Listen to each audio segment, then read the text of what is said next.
ایک شخص ایک دن جب اپنے گھر گیا تو اس نے دیکھا کہ اس کی بیوی اس کے چھوٹے بیٹے کے چھوٹے سے بستر پر اس کے ساتھ ہی لیٹی تھی۔ وہ شخص حیران ہوا اور بولا کہ اگر آرام کرنا ہے تو اپنے بستر پر لیٹ جاتی، یہاں تو اور بھی تھک گئی ہوں گی۔ اس کی بیوی اٹھی اور بیٹھ گئی اور اس کی آنکھوں سے آنسو جاری ہو گئے۔ شوہر پریشان ہو گیا۔ بیوی نے پوچھنے پر بتایا کہ صبح وہ کچھ امداد دینے کسی یتیم خانے گئی تھی۔ وہاں اس نے دیکھا کہ چھوٹے چھوٹے سے بچے جو ابھی کچھ مہینوں کے ہی تھے اپنے پنگھوڑوں میں چپ چاپ تمیز سے لیٹے ہوئے تھے۔ وہ بہت خوش ہوئی اور وہاں موجود نگران خاتون سے پوچھا کہ آپ نے ان چھوٹے چھوٹے سے بچوں کی اتنی شاندار تربیت کیسے کی؟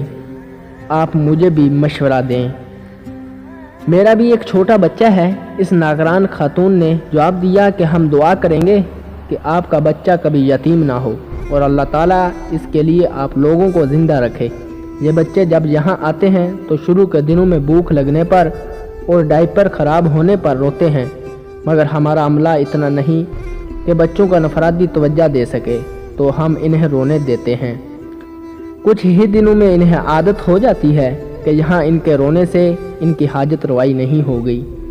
کھانا ہو یا ڈائپر تبدیل کرنا، ہنگامی صورتحال کے علاوہ ہر چیز مقررہ وقت پر ہی انجام پاتی ہے۔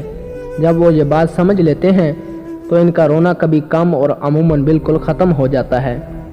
یہ بچے بھی اگر اپنے والدین کے ساتھ ہوتے تو بھوک لگنے پر، ڈائپر گندا ہونے پر، جذباتی قربت کے لیے یا کسی ایسے مسئلے کے حل کے لیے جسے ان کے ننھے ذہن سمجھ سے قاصر ہیں،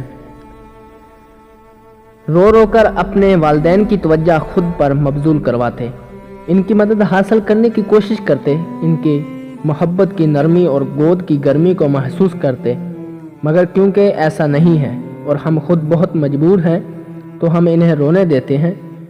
کچھ دن بعد یہ خود ہی تھک کر چپ ہو جاتے ہیں، اور اسی لیے جب سے وہ عورت وہاں سے آئی تھی اپنے بچے کے ساتھ لگی بیٹھی تھی۔